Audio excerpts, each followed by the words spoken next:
আজকে নাকি আন্তর্জাতিক চা দিবস, যেটা নাকি আমার জানাই ছিল না। চা দিবস বলেও যে কিছু আছে সেটা আমি আজকেই প্রথম জানলাম।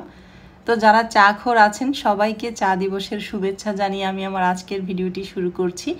আর চায়ের সাথে খাওয়ার জন্য এই যে টা নিয়ে এসেছে, দেখেন কতগুলো। আমাদের বাসায় না প্রত্যেকেই হচ্ছে চায়ের সাথে এই টাটা অনেক বেশি পছন্দ করে। মানে হচ্ছে এই টোস্ট বিস্কিটটা, চট্টলার এই টোস্ট বিস্কিটটা সবাই চায়ের সাথে খেতে খুব পছন্দ করে। চট্টলার এই টোস্ট বিস্কিটটা মাসে 8 থেকে 10 প্যাকেট আমার বাসায় লাগে চায়ের সাথে। এবার বুঝতেই পারেন কি পরিমাণ পছন্দ করে। তো চায়ের সাথে খাওয়ার জন্য আনা এই টাগুলো বের করতে করতে আমি আপনাদের সাথে আমার আজকের ভিডিওটা শুরু করছি। আসসালামু আলাইকুম সবাইকে। সবাই কেমন আছেন, যে যেখান থেকে আমাকে দেখছেন? আশা করছি সবাই অনেক বেশি ভালো আছেন, সুস্থ আছেন এবং নিরাপদে আছেন। আমরাও আলহামদুলিল্লাহ আল্লাহর অশেষ রহমতে ভালো আছি। ওর বাবা টুকটাক বাজার করে নিয়ে এসেছে, সেগুলো বের করলাম, একটু গুছিয়ে নিলাম। আর আপনাদের সাথে কিন্তু অলরেডি আমি আমার ভিডিওটা শুরু করে দিয়েছি। আমার একটা লাইফস্টাইল ব্লগ আজকে শেয়ার করব সেই সুন্দর কামনা নিয়ে। অনেক দিন আপনারা আমার ভিডিওতে ময়না পাখিটাকে না দেখলে, যারা অনেকেই ময়না পাখিকে ভালোবাসেন বা আমার এই আরুকে ভালোবাসেন, তারা কিন্তু ওর খোঁজ খবর নেন। অনেকেই জানতে চেয়েছেন যে আপু ময়না পাখিটাকে দেখাও না কেন, ও কি ভালো আছে? সেজন্য এই যে আপনাদের জন্য দেখাচ্ছি। কলা নিয়ে এসেছে, তো ওর জন্যই বিশেষ করে আমার বাসায় কলাটা আনা হয়। মানে ও কলাটা খেতে খুব পছন্দ করে। তো এই তো ওকে কলা দিয়ে দিলাম সকালের নাস্তায়। বাবা কলা খাচ্ছ তুমি? ভীষণ ব্যস্ত খাওয়া নিয়ে, কলা দেখলে আর হুঁশ থাকে না। আরেকজন খাওয়া শেষ করছে করে যে মার পিছনে পিছনে আসছে। আসো বেবি আসো, একটু আলুকে তোমাকে দেখাই দিই। আসো আসো আসো আসো। কি ব্যাপারে এরকম হা হা করতেছো? কোনো গরম লাগে? হ্যাঁ, পানি খাবা? ওর এরকম করতেছে কেন রে? আজকে সকাল থেকে কেমন জানি একটা ভ্যাপসা গরম লাগছে। বৃষ্টি আসবে আসবে ভাব, বৃষ্টি একটু একটু গুড়ি গুড়ি মনে হয় যেন পড়ছে, অন্ধকার হচ্ছে আকাশটা। আবার এদিক থেকে প্রচণ্ড গরম লাগছে। গরমে দেখেন আমার হিমুও কেমন করছে। ও গরম একদমই সহ্য করতে পারে না, কেমন যেন একটা হাঁপায়, মনে হয় যেন ওর কষ্ট হচ্ছে। তা আমি আবার ওকে একটু পানি দিলাম। একটু আগে ও খেয়েছে কিন্তু পানিটা খায়নি, পানিটা দিলাম এখন ওকে খাওয়ার জন্য। আমার আব্বা এসেছিল সকাল সকালই আজকে। তো উপর থেকে দাঁড়িয়ে আমার বাবাকে বিদায় দিচ্ছি। আর আমার বাসার সামনে একটা কৃষ্ণচূড়া লাগিয়েছে আমার হাজব্যান্ড আমার জন্য। আমি বলেছিলাম কৃষ্ণচূড়া আমার অনেক ভালো লাগে, যদিও এটা পার্মানেন্ট না, এই জায়গাটা এখানে এনে রেখেছে আর কি। এখান থেকে কাটাই ছাটাই করে মানে একটু শেপটা ঠিক করে নিয়ে অন্য জায়গায় এটাকে বসাবে। এই যে দেখছেন আপনারা কৃষ্ণচূড়া গাছটা।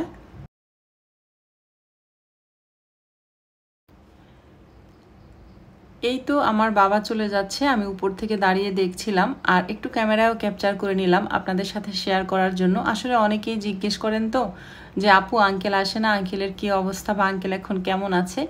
তো ফেস টু ফেস বা সামনাসামনি তো আমি ওইভাবে ক্যামেরাটা অন করি না আমার বাবার সামনে, একটু আনইজি ফিল হয়, বুঝতেই তো পারেন। সেজন্য উপর থেকে যখন দেখছিলাম ভাবলাম আপনাদের সাথে শেয়ার করার জন্য একটু ক্যামেরায় ক্যাপচার করে নিই। এই তো আমার বাবা কিন্তু নিজেই গাড়ি ড্রাইভ করে চলে যাচ্ছে, যদিও ডাক্তার একদমই নিষেধ করে দিয়েছেন ওনাকে গাড়ি ড্রাইভ করার জন্য, কারণ ঘাড়ে অনেক রকমের প্রবলেম হচ্ছে ওনার। তো আমার প্রিয় আপুরা, ভাইয়ারা, আন্টিরা এবং সোনামণিরা যে যেখান থেকে আমাকে দেখছেন, আপনারা সবাই মন থেকে খাস দিলে আমার বাবার জন্য দোয়া করবেন, আমার মায়ের জন্য দোয়া করবেন। রব্বির হামহুমা কামা রব্বা ইয়ানি সগীরা। আর হ্যাঁ, আমার বাবা কেন এসেছিল সেটা আপনাদের সাথে এখন শেয়ার করছি। এই যে লিচুগুলো দেখতে পাচ্ছেন, এগুলো হচ্ছে আমার দাদার বাড়ি থেকে আনা লিচু। তো গতকাল থেকে আমার ছোট কাকা হচ্ছে অনেকবার ফোন দিয়েছিল এই লিচুগুলো আর কি আমাকে দেওয়ার জন্য। তো আব্বার কাছে দিয়ে গিয়েছে, আব্বা হচ্ছে সকালবেলায় এই লিচুগুলো আমাকে দিতেই এসেছিল। এই লিচুগুলো কিন্তু আমার দাদার বাড়ির গাছের, অনেক মিষ্টি হয় লিচুগুলো। আগে পরে যখন আমার দাদার বাড়ি থেকে আমাকে কিছু দেয়া হয়, মানে আমার কাকা যখন আমার দাদার বাড়ি থেকে আমাকে কিছু দিত, আমার ছোট কাকা, তখন আমাদের বাসায় রেখে যেত, মা দিয়ে যেত। সেখান থেকে আমার মা জীবিত ছিল, আমার মা আমারটা আমার জন্য পাঠিয়ে দিত। কিন্তু এখন তো আর আমার মা নেই।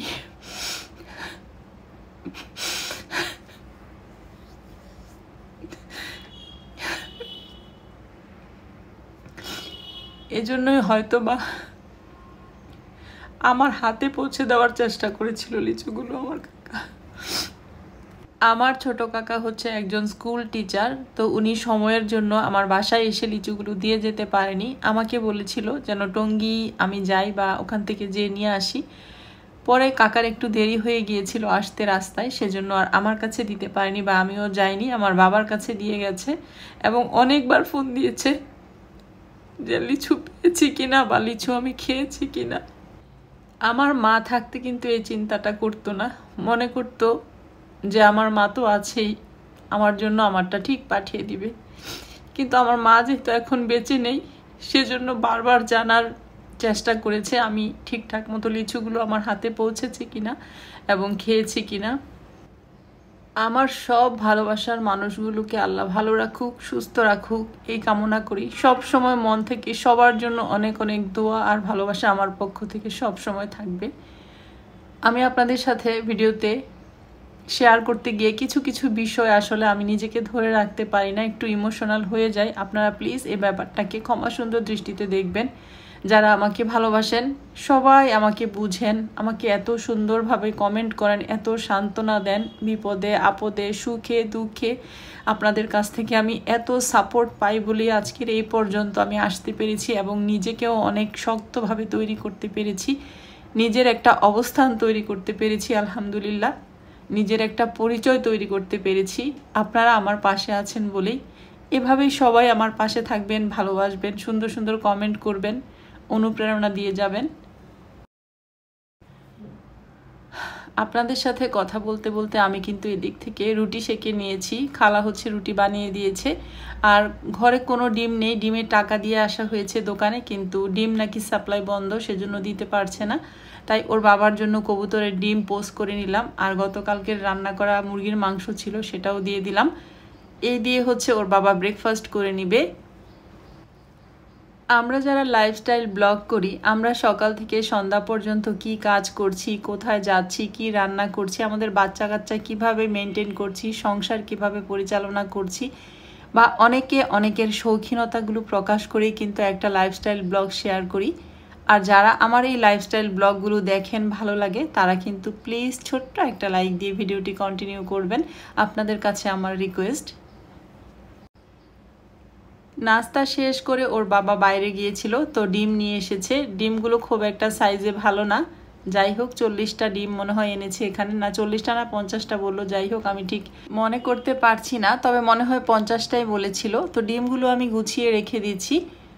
আর ওর বাবা নার্সারিতে গিয়েছিল, নার্সারির যে ভাইটা আছে আমাদের পরিচিত, ওনাকে লিচু দিতে। আমার বাবা যে লিচু দিয়ে গেছে সকালে, তো নার্সারির ভাই হচ্ছে আমার জন্য আবার এখানে বড় একটা আম পাঠিয়ে দিয়েছে, কাঁচকলা পাঠিয়ে দিয়েছে। নার্সারিতে গাছ আছে, ওখান থেকে যা হয় সব কিছুই কিন্তু আমাদেরকে দিয়ে খায়। আমটা আমি একটু কেটে নিচ্ছি, আমের সাইজটা কিন্তু বিশাল বড়, ক্যামেরায় কেমন বোঝা যাচ্ছে জানি না, অনেক বড় ছিল আমটা আর ওজনও ছিল অনেক। আমটা কেটে আমি একটু খেয়ে দেখছি কেমন হচ্ছে। ওর বাবা বলছে যদি এই আমটা খেতে ভালো হয় তাহলে নাকি এই আম গাছটা আমাদের জন্য কিনে নিয়ে আসবে। আমি আবার একটু টেস্ট করলাম, আমটা দেখতে অনেক বেশি সুন্দর কিন্তু মিষ্টিটা একটু কম। আমি একটু টেস্ট করলাম, আরুকে একটু দিলাম, আর বাকিটা কিন্তু ওদের বাবা, ছেলে এবং মেয়ের জন্য রেখে দিয়েছি, ওরা 3জনে খেয়ে নিবে। আমি আমার মতো করে ঘর গুছিয়ে বাড়িঘর পরিষ্কার করে নিলাম, খালার মতো করে কাজগুলো করে নিচ্ছে।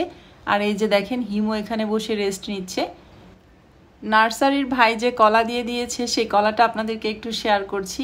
গত 2 দিন আগেও কলা পাঠিয়েছিল, মানে কাঁচকলা, আমি চিংড়ি মাছ দিয়ে রান্না করেছিলাম, সেটা আর আপনাদের সাথে শেয়ার করা হয়নি। কলাগুলোর সাইজ অনেক সুন্দর, মানে খুব বড় বড়, আর হচ্ছে একদম গাছ থেকে কেটে নিয়ে এসেছে। আমি আবার ওর বাবাকে বলছিলাম যে গাছ থেকে যখন কলার ছড়িটা কাটা হচ্ছিল একটু ভিডিও করে আনতে পারলে না, তাহলে আমি আমার আপুদেরকে দেখাতে পারতাম কোন নার্সারি থেকে এনেছো বা কোন নার্সারির ভাই দিয়েছে বা কেমন করে কাটছো। তোর বাবা বলল তুমি তো বলো নাই, আগে বললে তো আমি ভিডিও করতাম। তো যাই হোক একটু মজা করলাম আর কি। আর এদিক থেকে হচ্ছে আমি রান্নাবান্না অলমোস্ট শুরু করে দিয়েছি। চিংড়ি মাছ দিয়ে ডাঁটা আলু দিয়ে রান্না করছি। ডাঁটার তরকারিটা আমার অনেক বেশি পছন্দের। খালা প্রথমে এসে হাঁড়ি পাতিল ধোয়, তারপরে হচ্ছে রুটি বানায়, কিচেনটা ক্লিন করে, তারপরে কাটাকুটা করে দেয়, এরপরে বাথরুম ক্লিন করে, তারপরে বাড়িঘর ঝাড়ু দিয়ে বাড়িঘর মুছে নেয়। খালার অলরেডি সব কাজ শেষ। খালা ওইদিকে কি যেন করছিল, আর আমাকে তো সব কাটাকুটা করেই দিয়েছে, ওয়াশ করে দিয়েছে সব কিছু। আমি এখন শুধু রান্নাটা বসিয়ে দিচ্ছি। সব কিছু রেডি থাকলে, ডিসিপ্লিন অনুযায়ী কাজ করলে কিন্তু সময় বেশি লাগে না, একদম অল্প সময়ই শেষ হয়ে যায়। প্রথমেই হচ্ছে আমি হিমুর চিকেনটা সিদ্ধ করে নিয়েছি। এই যে হিমুর চিকেনটা, ওর সারাদিনের খাবার আছে এখানে, রাতে আবার হয়তো কম পড়লে সিদ্ধ করতে হবে। এখন হচ্ছে আমি আমাদের খাবারগুলো রান্না করছি। ডাটা, আলু, চিংড়ি মাছ দিয়ে রান্না করব, আর লাউ কেটে দিয়েছে, লাউ দিয়ে চিংড়ি মাছ দিয়ে রান্না করব। চিংড়িময় জীবন বলতে পারেন, কারণ বাচ্চারা যেহেতু চিংড়ি মাছটা বেশি পছন্দ করে, এই মাছটাই বেশি আনা হয়, আর এই মাছটাই বেশি খাওয়া হচ্ছে, যেটাতে নাকি আমার প্রচুর অ্যালার্জি। যদিও আমি তরকারি উঠিয়ে খাই, শুধু চিংড়ি মাছ একটাও খাই না। ওরা খায় চিংড়ি মাছ, আমি শুধু তরকারি উঠিয়ে খাই, ঝোল খাই, কিন্তু চিংড়ি মাছ মুখে দেই না, কারণ প্রচুর পরিমাণের অ্যালার্জি, চোখ টোক একদম খুলতে পারি না আমি। এই যে আমার ডাটার তরকারিটা কিন্তু হয়ে গেছে। মাশাল্লাহ, ডাটার তরকারির কালারটা কিন্তু অনেক বেশি ইয়াম্মি লাগছে, খেতেও কিন্তু ভীষণ টেস্ট হয়েছিল। ডাটাগুলো খুব কচি ছিল। আর লাউয়ের তরকারিটাও কিন্তু হয়ে গিয়েছে। এই তো লাউয়ের তরকারিটাও আমি সার্ভিং ডিশে সার্ভ করে নিলাম। রান্নাগুলো শেষ করতে করতেই কিচেনের জানলা দিয়ে দেখছিলাম ফোঁটা ফোঁটা বৃষ্টি পড়ছে। আর এই যে দেখেন, আমি দৌড়ে ছাদে এলাম। অনেক বৃষ্টি পড়েছে অলরেডি, বৃষ্টি পড়ে তারপর এখন একটু কমেছে।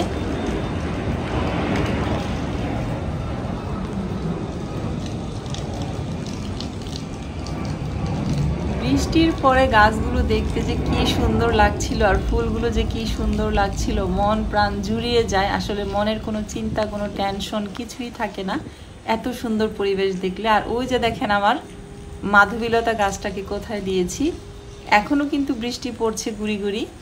একটু জুম করে আপনাদেরকে দেখানোর চেষ্টা করলাম।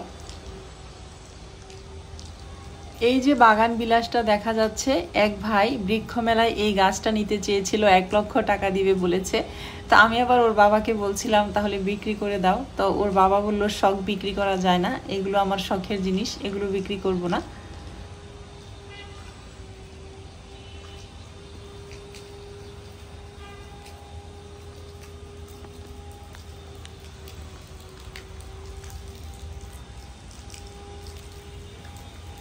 বৃষ্টিতে কাঠগোলাপের ফুলগুলো দেখতে কেমন লাগছিল, সেই লোভে কিন্তু ছাদে আসা, যে একটু দেখবো কেমন দেখা যায়। কারণ আমার বৃষ্টির মধ্যে কাঠগোলাপ দেখতে ভীষণ ভালো লাগে। আর আমার এই কাঠগোলাপটা কিন্তু অনেক বড়। আমি যখনই ছাদে আসি তখনই আমার মনে হয় এই গাছটার মধ্যে এখানে বসিয়ে আনাবিয়াকে একটা ছবি তুলবো। কারণ আমার নিজেরই ইচ্ছা করে গাছটাতে উঠে যেতে, আমার তো আর এটা উঠা সম্ভব না, তাই আমি আনাবিয়াকে দিয়েই আমার শখটা পূরণ করব।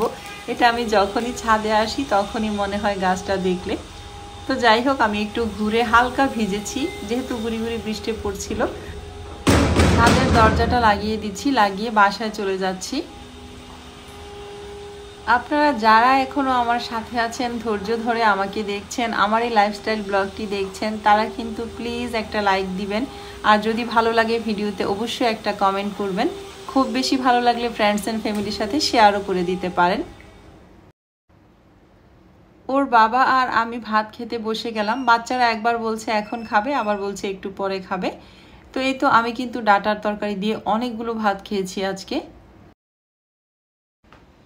ভাত খাওয়ার পর লিচুর ঝুড়িটা নিয়ে বসলাম। তো আমার ছেলেকে বললাম আসো লিচু খাই। আরিয়ানা খুব একটা লিচু খায় না, পছন্দ করে না, একদম ধরেই নেই, একটা লিচুও খায়নি। আমি বললাম যে সিজনের প্রথম ফল খেতে হয়, তারপর আবার আমার দাদার বাড়ি থেকে এসেছে, সে খায়নি। তো আমি আর আমার ছেলে হচ্ছে এখন লিচু খাচ্ছি। আমি একটু একটু করে ছিলে দিচ্ছি আমার ছেলেকে, আমার ছেলে খাচ্ছে, আমিও খাচ্ছি। আমরা দুইজনে মিলে লিচু খেলাম। তো এই ছিল আমার আজকের ভিডিওটি। আশা করছি আপনাদের কাছে ভালো লেগেছে। আজকের মতো বিদায় নিচ্ছি। আল্লাহ হাফেজ।